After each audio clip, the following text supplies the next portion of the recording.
जय लक्ष्मी माता. श्री नवनाथ कथासार. अध्याय 29. कथा पहिली. पिंगलाच पिंगला. श्री गणेशाय नमः. गर्भगिरीवर श्री गुरु मच्छिंद्रनाथांची साधू भोजनाची इच्छा पूर्ण केल्यावर गोरक्ष त्यांच्याच अनुज्ञेने एकटेच तीर्थयात्रेस निघाले.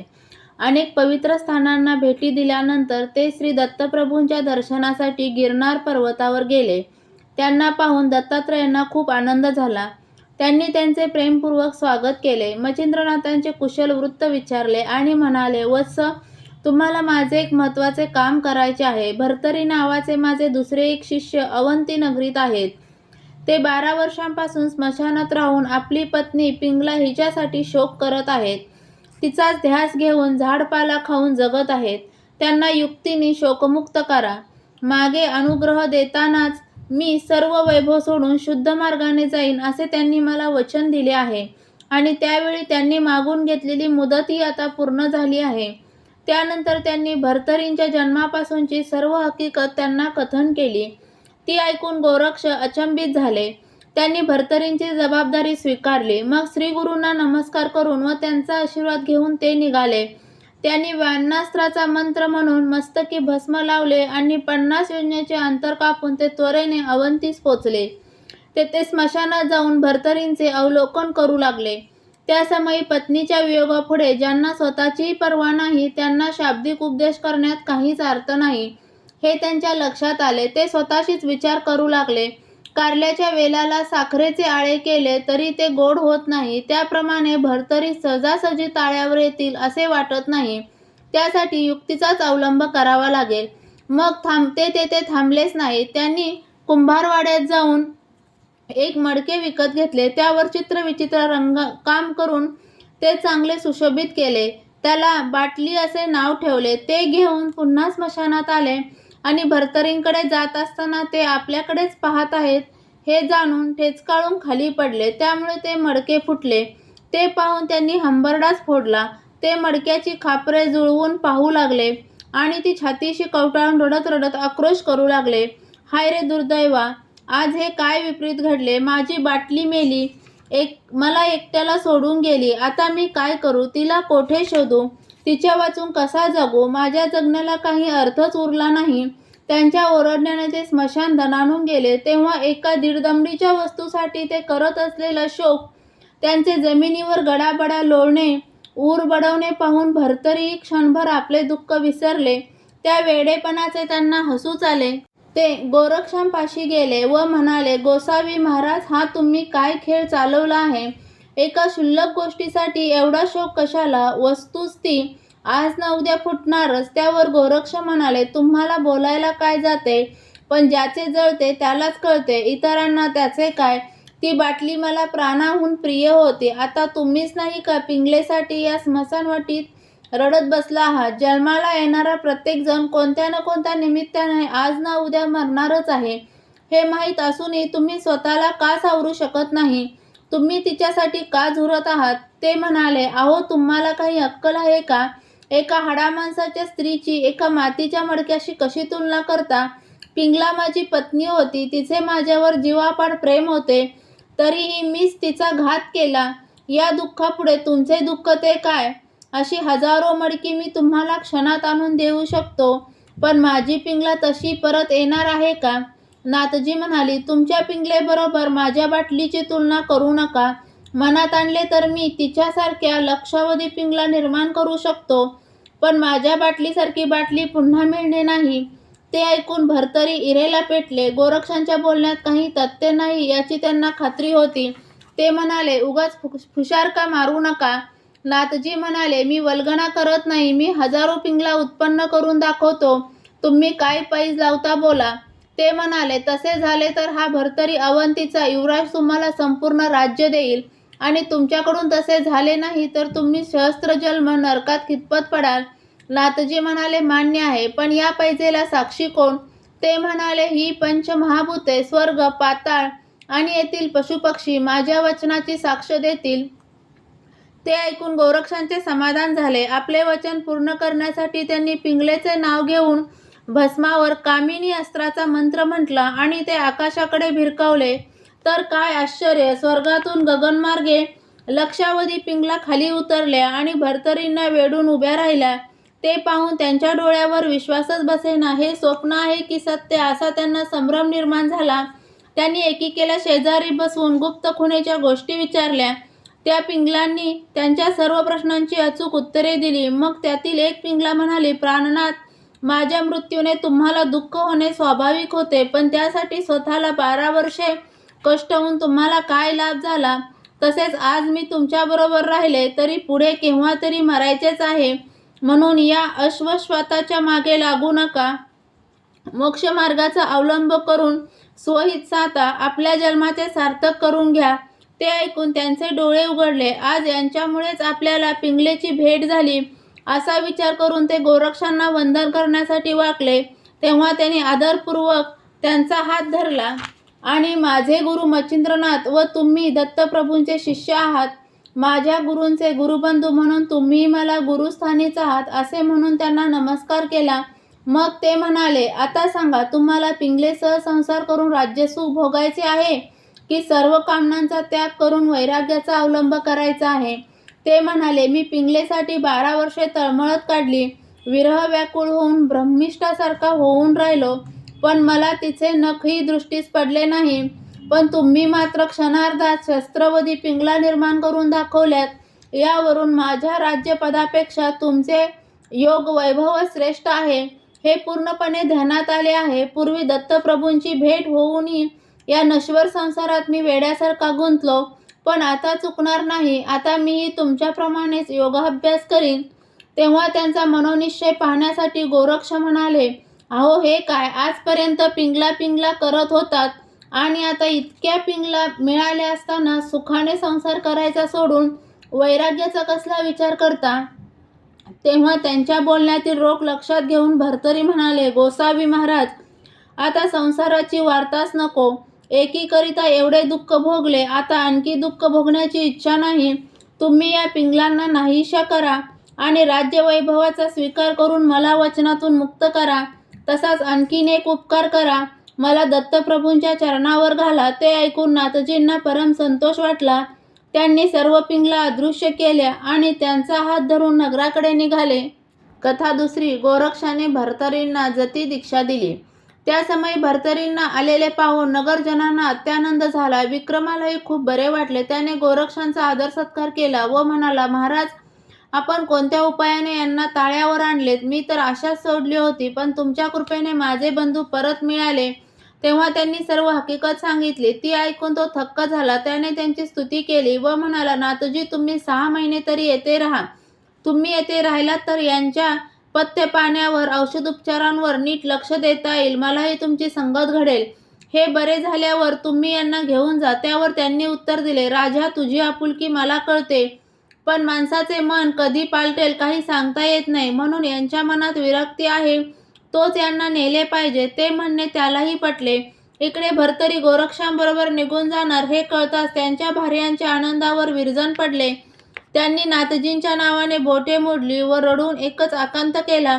3 दिवस राजवाड्यात राहून ते दोघे जायला निघाले. तेव्हा त्यांनी आक्रोश केला, पण कोणीही त्यांचे सांत्वन केले नाही. विक्रम व अन्य मान्यवरांनी नगरवेशीपर्यंत जाऊन त्यांना निरोप दिला.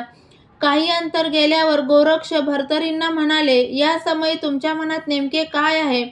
सुखविलासांच्या त्यागाबद्दल तुम्हाला वाईट वाटत असेल तर तुम्ही अजूनही परत जाऊ शकता.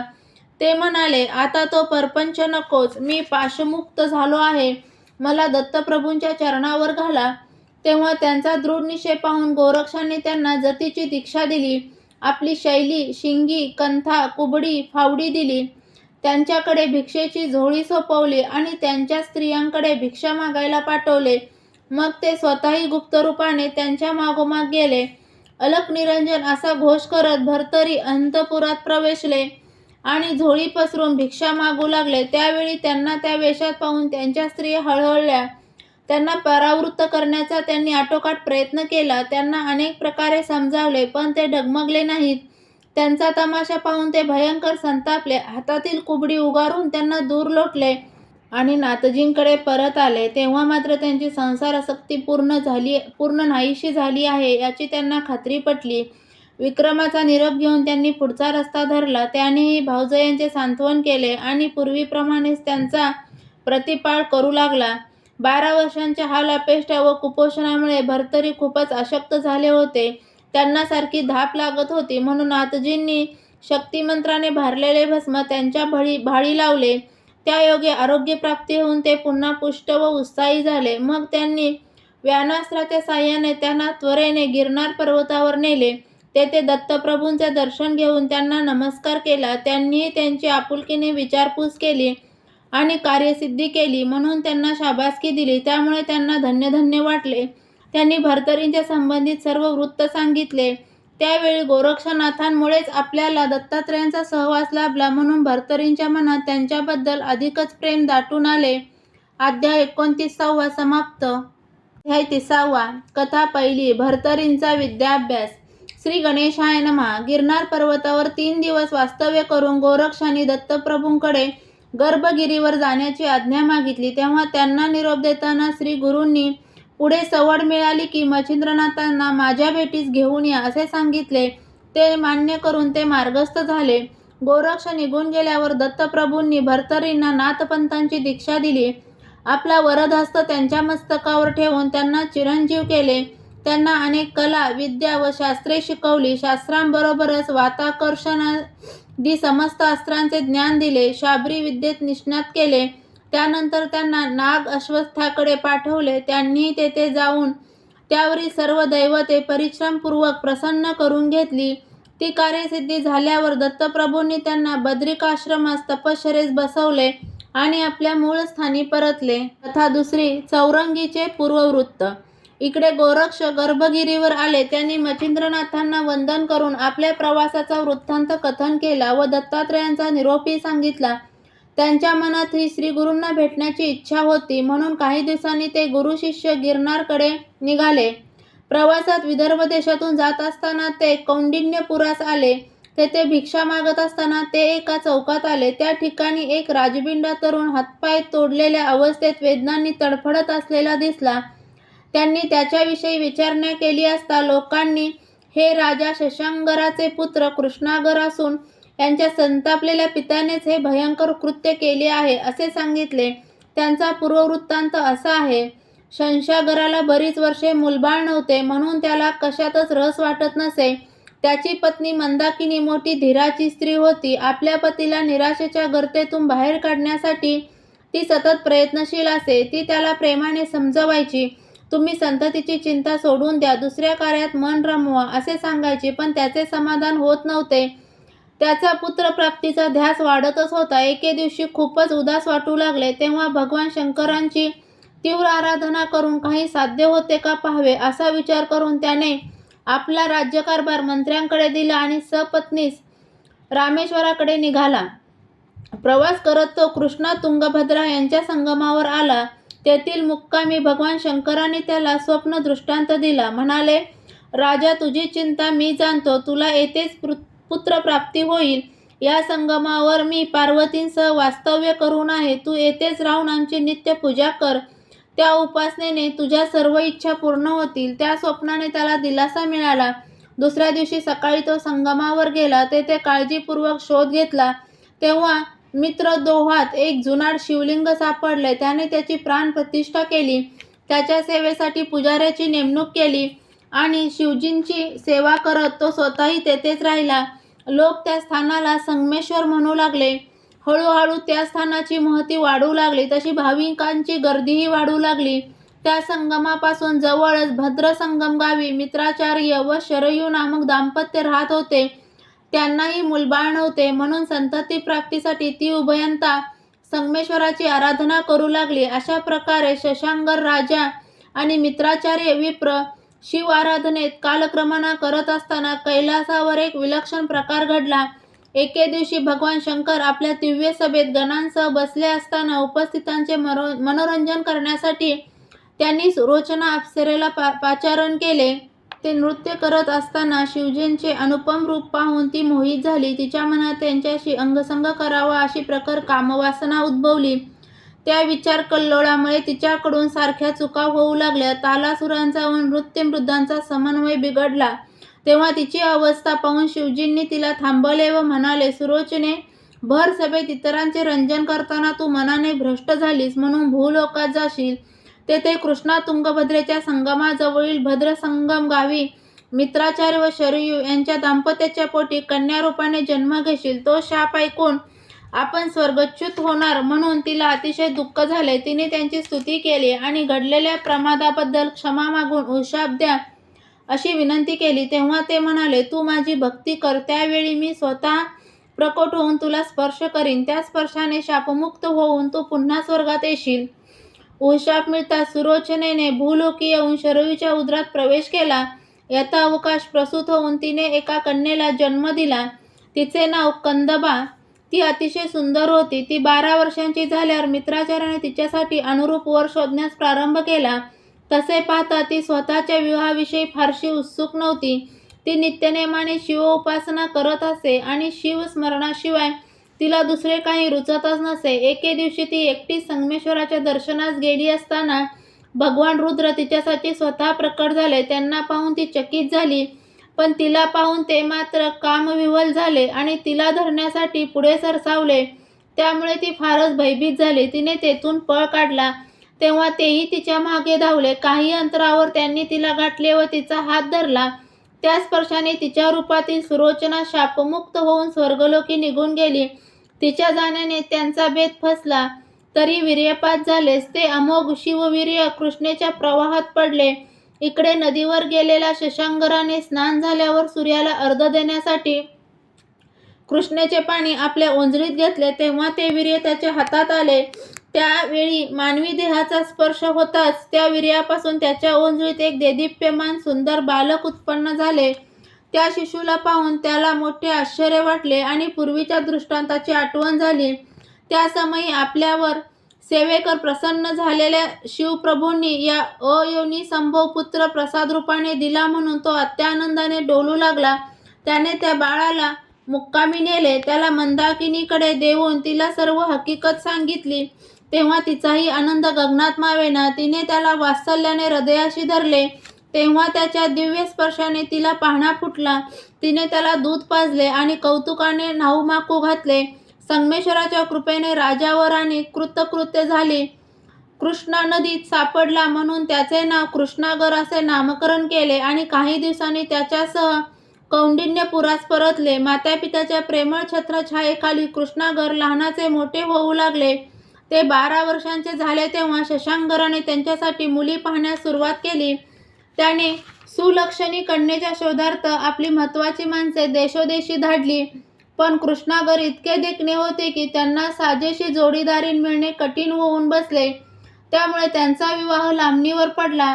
काही वर्षांनी कसलेसे निमित्त होऊन राणी मंदाकिनी मरण पावली. तिच्या निधनाने राजाला खूप दुःख झाले. तथापि काही दिवसांनी तो सावरला आणि राज्यकारभारात लक्ष घालू लागला. वर्ष पूर्ण होताच त्याने तिचे वर्षश्राद्धही उत्तरकार्य केले. मंदाकिनी गेल्यामुळे शशांगर उदास राहू लागला. त्याला एकटेपणाचे दुःख असह्य झाले. शेवटी अगदीच राहावेना म्हणून त्याने आपल्या मकरंद नावाच्या विश्वासू मंत्र्याला खाजगीत बोलावून घेतले व म्हणाला, कृष्णागरांसाठी पाहिलेल्या कोणत्या उपवर मुलीची पत्रिका माझ्या पत्रिकेशी जुळते का ते पहा. मला विवाह करायचा आहे. त्याच्या आज्ञेनुसार त्याने राजपुरोहितास बोलावून सर्व पत्रिका पाहिल्या. त्यात चित्रकटूचा राजा भुजध्वज याची कन्या भुजावंती हिची पत्रिका उत्तम जुळली. मग उभय पक्षी बोलणी होऊन विवाह ठरला.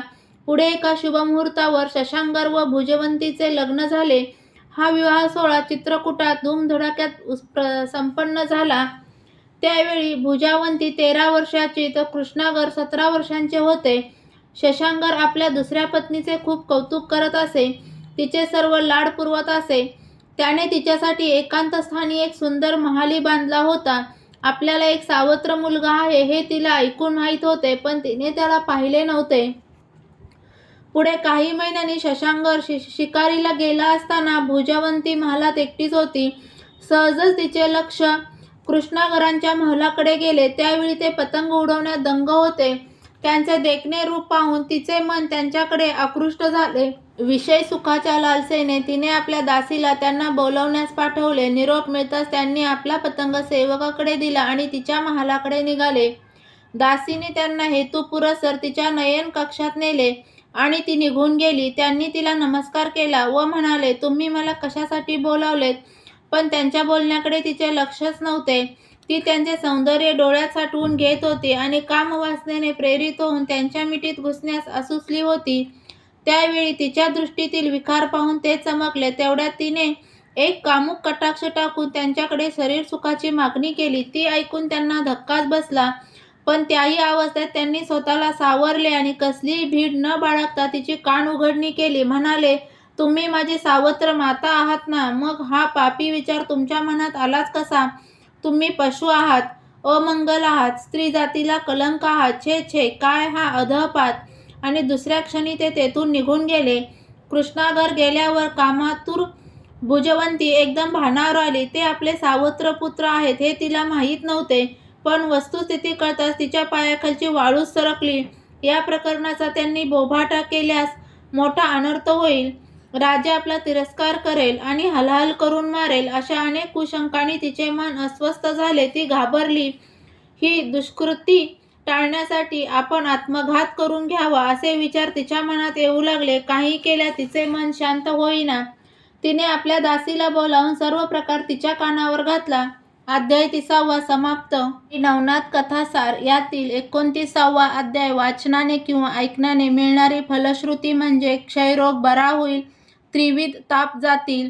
तसेच अध्याय 30 वाचनाने किंवा ऐकण्याने मिळणारी फलश्रुती म्हणजे संपत्तीवर चोरांची दृष्टी पडणार नाही. श्री नवनाथ कथासार यातील अध्याय तुम्हाला ऐकायला आवडत असतील तर चॅनलला सबस्क्राईब करा, व्हिडिओला लाईक आणि शेअर करा. अध्याय पूर्ण ऐकल्याबद्दल धन्यवाद.